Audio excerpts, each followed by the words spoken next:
हमारी जो मैया है, हमारी जो बहना है, उसे सबसे ज्यादा पसंद क्या है? वो अपने पति से कुछ नहीं मांगती है। वो अपने पति से कभी ये नहीं कहेगी कि मैं ये दो वो दो, लेकिन एक चीज के लिए वो लड़ जाती है। क्या चीज के लिए? यानी पत्नी अपने पति से कह रही देखिए जब बाबा धाम जा रहे हैं तो आप जरूर लेकर के आइएगा, कल आना क्या है, जल्द तो बताओ। तो पत्नी बड़े भाव से कहती है, ए भैया कह तरीके राजा जी, और सड़िया ले ले आइहा और सेनुर के पुड़िया ले ले आइहा। रेहुआ देवघर जाता नहीं ना, हमरा खातिर देवघर से गेरुआ कलर के साड़ी लेके आई हो, और वह साड़ी के पिन के अगला सावन में हम बाबा धाम जाए आ तनी सेनुर के पुड़िया ले ली हा। काहे कि हर सुहागिन के एगो साध होला, ओकरा के कुछ मिले या ना मिले लेकिन सिंदूर मिले के चाहिए। और अतिया कहतरी भैया अब बड़ा भाव में कहतरी के राजा जी, और सड़िया ले ले आइहा और सेनुर के पुड़िया ले ले आइहा। और क्या? और देव घर से पियऊ, देव घर से पियऊ और हरियर चूड़िया ले ले आइहा। कहे कि देवघर के हरियर चूड़ी बड़ा नामी है। कह तरीका बड़ा भाव से कह तरी चंद्र भैया, हर सड़िया ले ले आइहा सेनुर के पुड़िया ले ले आइहा।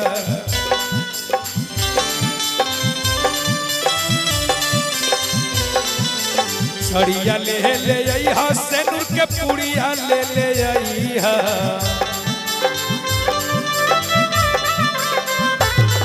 अरे देवा घर से पियऊ हरियर चूड़िया ले ले आइहा।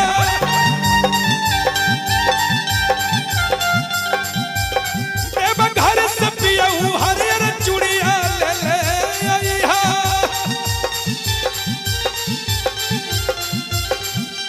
सड़िया ले ले आइहा सेनुर के पुड़िया ले ले आइहा।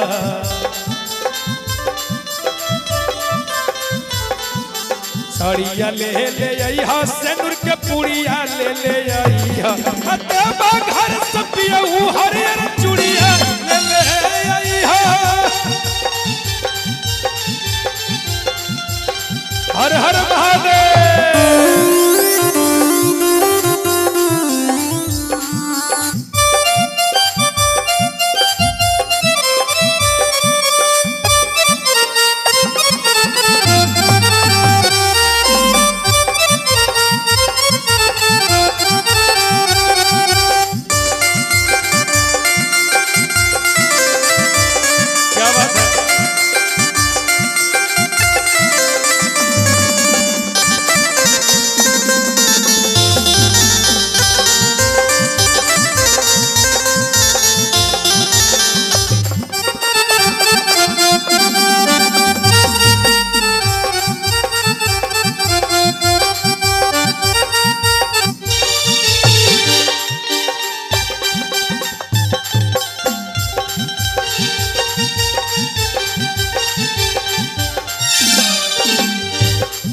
देवघर से पियऊ हरियर चूड़िया ले ले आइहा। और का ये तने ना और दिया कहतरी भैया अपना पति से का कहतरी, ठीक है ना? अच्छा लग रहा है ना भैया? एक बार हाथवा उठाई ना। गौरी शंकर भगवान की कहतरी के तने ना और ही कुछ ले ले आइहा। का ले ले आइहा? टीका वाटी कुलिया ले ले आइहा काना वालिया।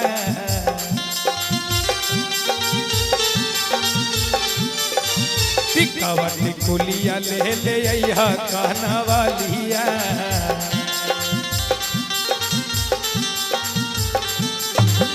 ए जी भूलिया न राजा हमर पाँव के पयलिया।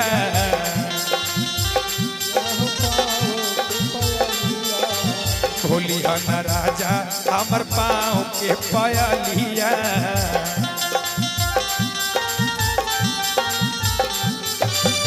और का देखा और गेरुआ रंग बांध के मोटरिया ले ले आईहा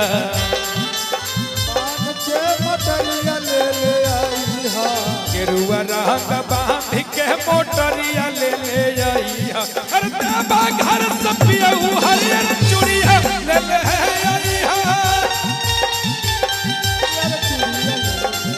देवा घर सपिया हरियर चूड़िया ले ले आईहा जय हो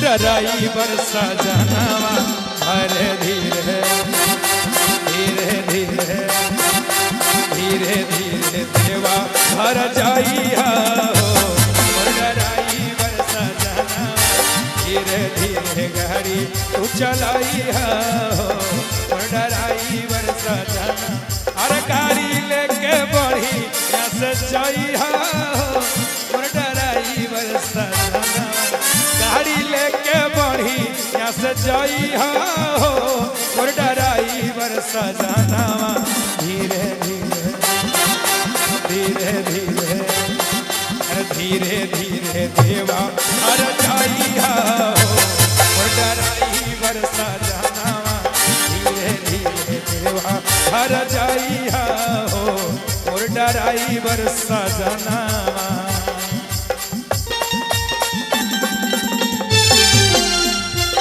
हर हर महादेव बोल बा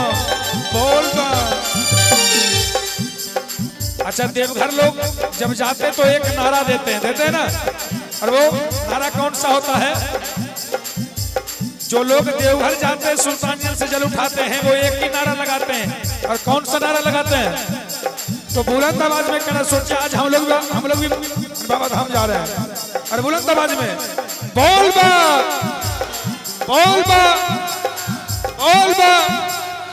हर हर महादेव झूमते हुए आप लोग भी जरा बोलिए उधर से आवाज नहीं आ रही है अच्छा लग रहा है ना तो एक बार बोलिए बोल बा मैया तेरा बहना आप लोग भी एक बार आवाज लगा दो बोल बा है ना भैया लोग शर्माती है लेकिन आइए दोनों हाथ खोल के क्या अगर देवघर जाने की अगर जरूरत पड़ जाए तो कैसे जाओगी भैया एक बार दोनों हाथ पूरे हाथ उठा लो दोनों हाथ आप लोग भी दीदी अरे मैं तुम्हारा भाई और भाई के सामने है ना लज्जा नहीं होनी चाहिए दोनों हाथ ऊपर कर लो दोनों हाथ बिल्कुल पूरे हाथ उठा लो भैया आप लोग भी यानी बोलने की जरूरत ना पड़े दोनों हाथ ऊपर चाचा उठा लीजिए है ना दोनों हाथ और कहना है बोली शंकर भगवान की और ताली बजाते हुए हर देवा घर से पिया हो हरियर चूड़िया ले ले आई देवा घर से पिया हो हरियर चूड़िया ले ले आई हर साड़िया ले आई सेनुर के पूड़िया ले आई साड़िया ले आई सेनुर के पूड़िया ले आई देवा घर से पिया हो हरियर चूड़िया ले आई देवा घर से पिया हो हरियर चूड़िया ले ले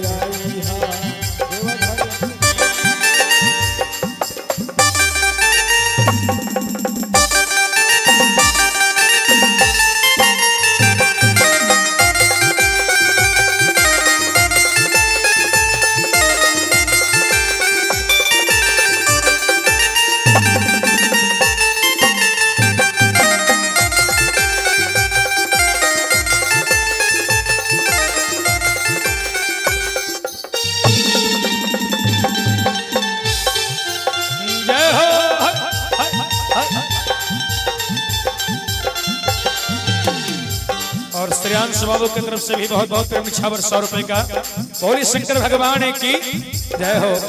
और कहना है पत्नी कहती है और कुछ लाना है देवघर से, क्या लाना है? कीन ली पिया हो प्रसादी भर झोला,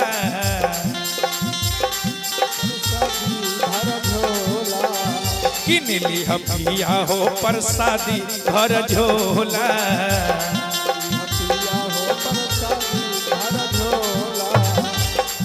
कहतरी की प्रसाद भर झोला लिह, यानी पत्नी कहतरी की प्रसाद तो देवघर से भर झोला लेके आई है।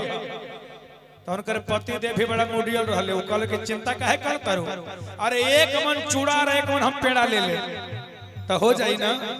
कहतरी हाँ हो जाई, लेकिन उनकर पति देव पूछे कि इतना प्रसाद होई का, अरे का होई इतना प्रसाद लेला से। तो पत्नी कहतरी नहीं खन जाना था, तू जितना लेबा ना ओकरा में से थोड़ प्रसाद हम अपना नैहर भेज दे, आ कुछ प्रसाद सौसे पतारडी में बांट दे, है ना। काहे कि सौसे पतारडी तो हमरे हो, सब घर में प्रसादी जाए के चाहिए। और किन ली पिया हो प्रसादी भर झोला, अरे नैहर में भेजब अरे बाटब गाँव घर टोला।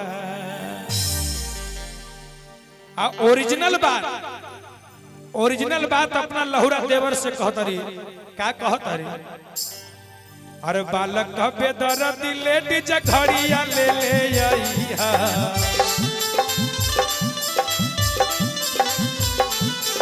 बालक बेदर्द लेडीज घड़िया ले ले आईहा, देवा घर से पियऊ हरियर चूड़िया ले ले आईहा,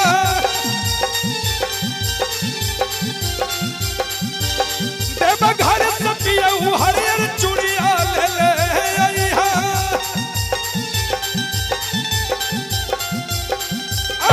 देवा घर से पियऊ हरियर चूड़िया ले ले आईहा,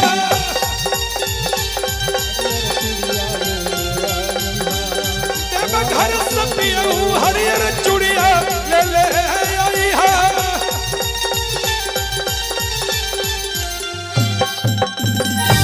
गौरी शंकर भगवान की। और भोला के पूजा ही के करल भोरे भोरे गे,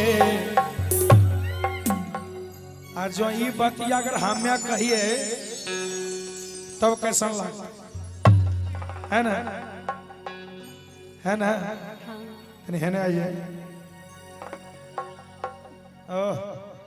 अब तनिष तो ही सोचियो भैया, इतना सुंदर जो मेहरारू अगर मिल जाए तो हमें तो एकदम धन्य हो जी, है ना।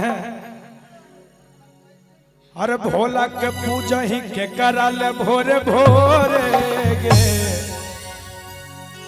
अरे भोला के पूजा ही के करल भोरे भोरे गे, कि छोड़ा सीम जी से मांगिया तोरे रे। हे भोला बाबा, जो मनोकामना पूरा कर दो तो तुरंत रोज सोमवार कल हम जल चढ़िए, सब तो सावन में चढ़ावे, हम हर सोमवार के चढ़िए, है ना। तनी यही बात कह, अरे भोला के पूजा ही के करा ले भोरे गे,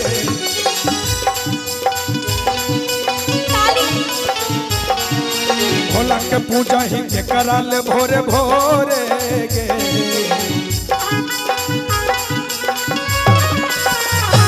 कि छोड़ा सीम जी से मांगा ही तोरे रे, छोड़ा सीम जी से मांगा ही तोरे रे।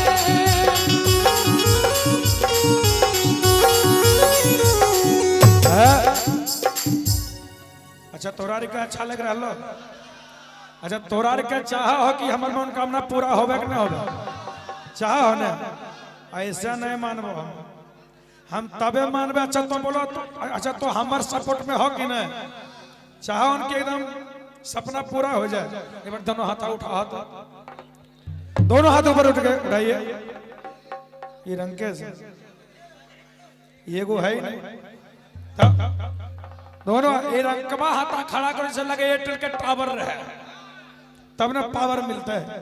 दोनों हाथ आप लोग भी थोड़ा एक बार हाथ ऊपर कर दीजिए चाचा, मैया दीदी दोनों हाथ ऊपर, और झूमते हुए कहना है, अरे भोला के पूजा ही के करल भोरे भोरे,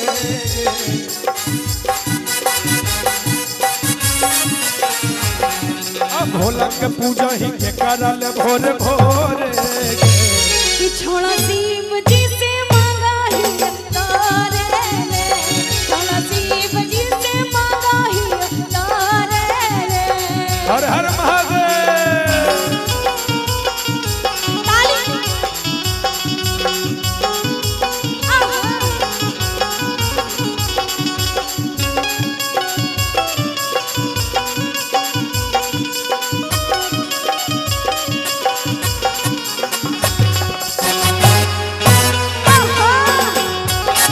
छोड़ा शिव जी से मांगा ही तारे रे और एक बार ध्यान दीजिएगा ये बोल रही है कि छौड़ा शिव जी से मांगा ही और तोरे रे लेकिन एक बात हमहू कहल चाहे जब ऐसा बात है तब भोले बाबा का नाम है भोले भंडारी उनकर भंडार में कभी कोई चीज का दिक्कत में होवे चाहिए इसे जान लीजिए सोचल तोर सपना पूरा करतौ महादेव गे माने माने मान ले लियो तोरा पति देव रे सोचल तोर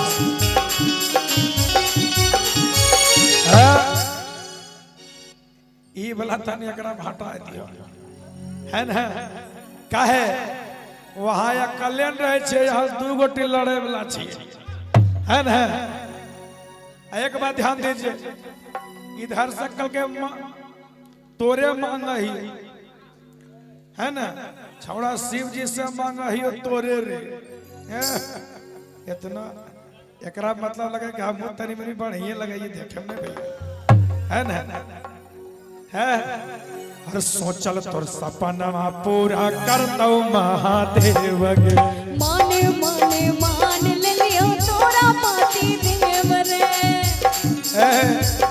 अरे सोचल तोर सपना पूरा करतौ महादेव गे माने माने मान ले तोरा पति देव रे कितना बढ़िया बात लगली तनी एक इतनी लाइन में तनी एक बार फिर से बोली हो तो हर सोच ऐसा नहीं सोचल तोर सपना पूरा करतौ महादेव कि माने माने मान ले लियो तोरा पति देव रे ओह ए भैया हमें तो एकदम गदगद हो गए हो अरे माला चढ़ावही के कराले जोड़े जोड़े गे माला चढ़ावही के कराले जोड़े जोड़े कि छोड़ा शिव जी से मांगा ही तारे रे छोड़ा शिव जी से मांगा ही तारे रे माला चढ़ावही के कराले जोड़े जोड़े गे माला चढ़ावही के कराले जोड़े जोड़े गे कि छोड़ा शिव जी से मांगा ही तारे रे छोड़ा शिव जी से मांगा ही तारे रे हर हर महादेव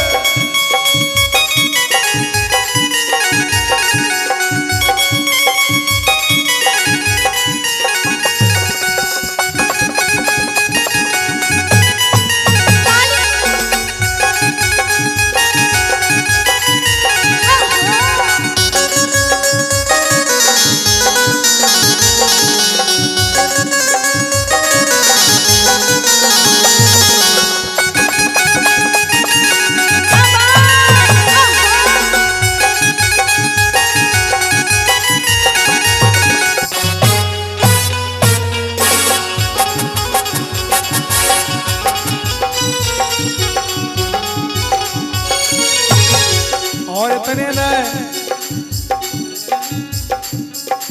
और की कहे छे मेरा सुन लीजिए क्या नहीं क्या गाड़ी गाड़ी जाए रे गाड़ी गाड़ी जाए गाड़ी गाड़ी जाए रे गाड़ी गाड़ी जाए मैया रानी की सूरत यहाँ दिल में गाड़ी गाड़ी जाए मैया रानी की सूरत यहाँ दिल में गाड़ी गाड़ी जाए लाड़ी लाड़ी जाए रे लाड़ी लाड़ी जाए लाड़ी लाड़ी जाए रे लाड़ी लाड़ी जाए मैया रानी से नजरिया हम लाड़ी लाड़ी जाए मैया रानी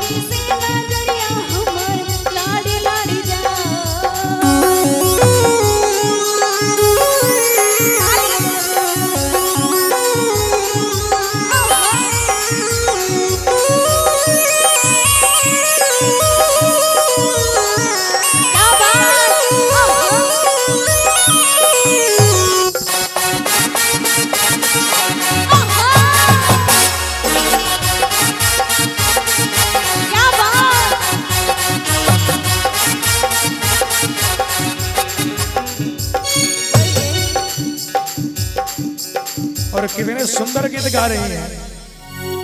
और गाड़ी गाड़ी जाए रे, और गाड़ी गाड़ी जाए, और गाड़ी गाड़ी जाए रे, और गाड़ी गाड़ी जाए। जखन कल गाड़ी गाड़ी जाए तखने तेने सब भैया लोग सोच लेते कि अबरी जो एकदम बेहबाता कहते है ना, अबरी तो वह कहते है ना, लेकिन कहा गए गलती से की। अरे मैया रानी के सूरतिया दिल में गाड़ी गाड़ी जाए, मैया रानी के सूरतिया दिल में गाड़ी गाड़ी जाए।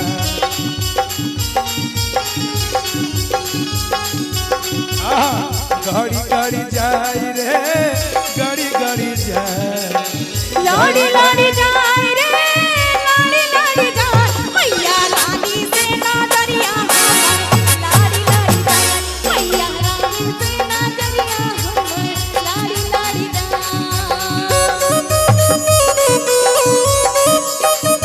क्या बात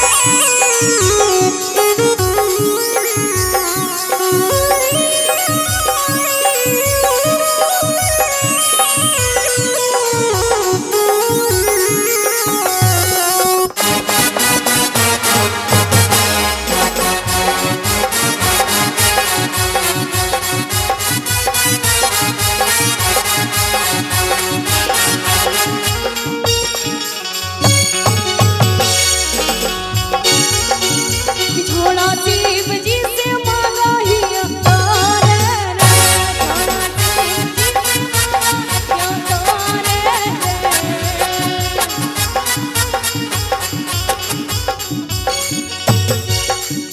जय तो नहीं तो पसिया तर बेकार रे लो भरवा,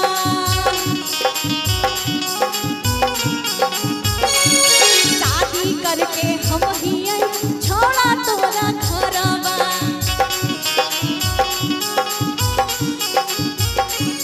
जय तो नहीं तो पसिया तर बेकार रे लो भरवा, शादी करके हम ही आई छोड़ा तोरा घरवा।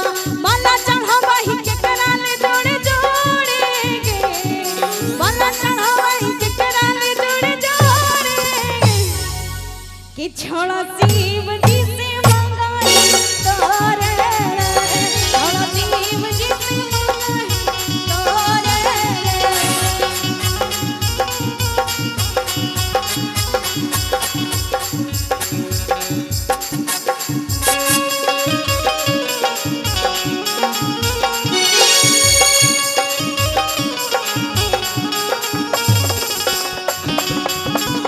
मैया पार्वती जब भगवान शंकर के घर गई, देखा जाए तो एक दिन जब मैया पार्वती अपनी मैके आई तो उनकी मैया यानी महारानी मैना देवी पार्वती से पूछती है कि रे बेटी तू ससुराल से आई है, बताओ ससुराल का समाचार।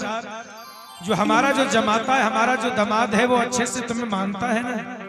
तो मैया पार्वती कहती है कि रे माई कतना कहीं अपना दिल के बात कैसे सुनाई, सोना ना। हाँ अरे हमरो के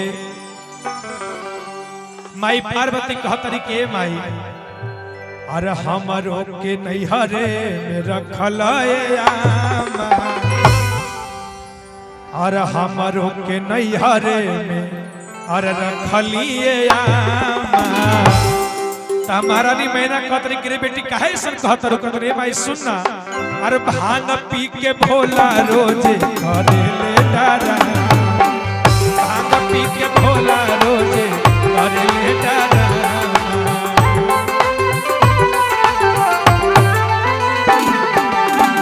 हमारो के लगही बोला लिए आमा, हमारो के नैहरो बोला लिए आमा।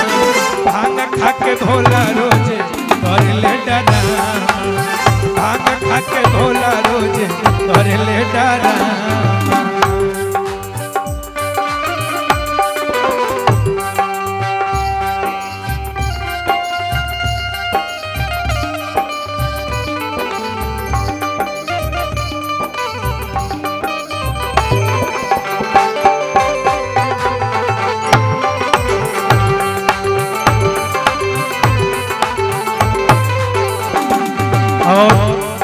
घनश्याम यादव जी की तरफ से बहुत बहुत प्रेम निछावर।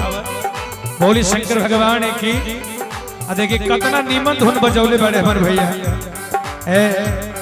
लेकिन माई पार्वती कहतरी कि रे माई हमारो के नैहरे रखलाए हमारो के नैहरे रखलिए भांग पी के भोला रोज करे ले डरामा भांग पी के भोला रोज करे ले डरामा।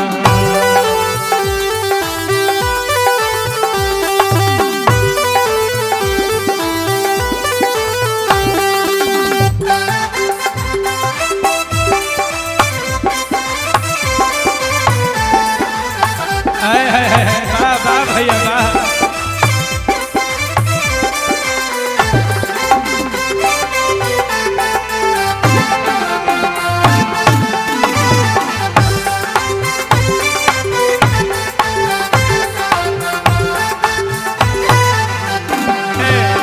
माई पार्वती भैया कतना नीमन धुन रहे आ का बजौले बाड़े। माई पार्वती कहतरी कि रे माई रोजे रोजे भांगिया के पिसला से बथता कलाई भोला जी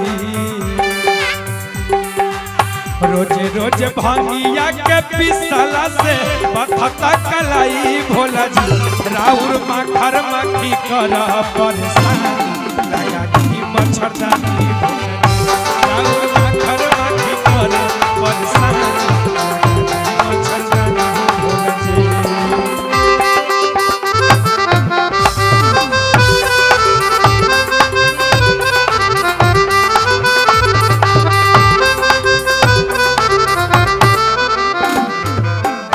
माई पार्वती कहतरी कि रे माई कतना ले कही अपना दिल के बात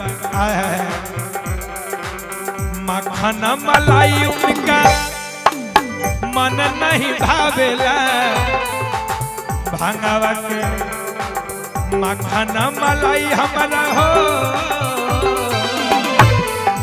ए सखी मखना मलाई हमारा मखना मलाई भोला निक नहीं लागेला हर घड़ी हमारा से भांग पिसवावेला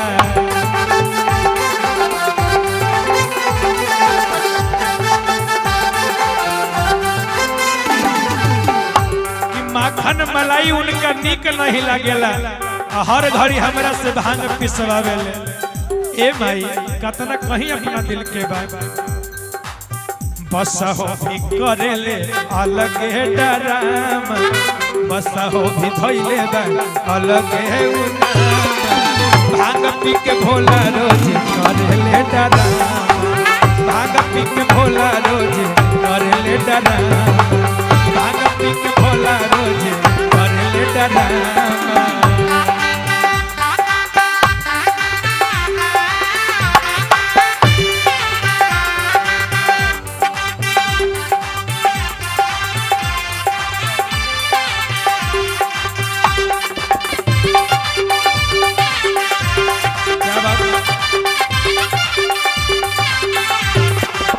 ओए भोला ओए भोला ओए भोला सुन लियो यार जी हमार नजरिया बंद करके ओए भोला सुन लियो यार जी हमार नजरिया बंद करके कि मैं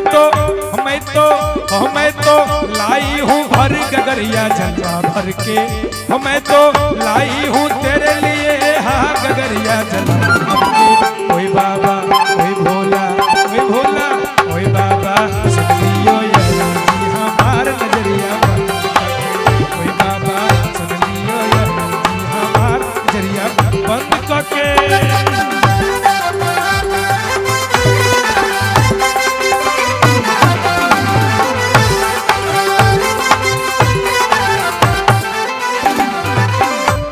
हे भगवान माई पार्वती महारानी मैना से कहतरी कि रे माई सुनना आय हाय हाय कहतरी कि रे माई कतना ले कही अपन दिलवा के बतिया दिनमा कटत बाबे टूटली झोपड़िया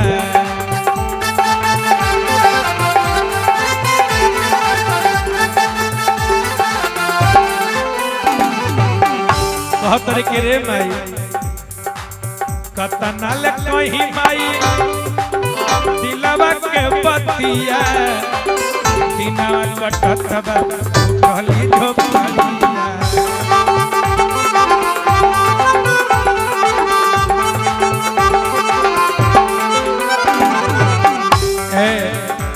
कहतरे इतने ना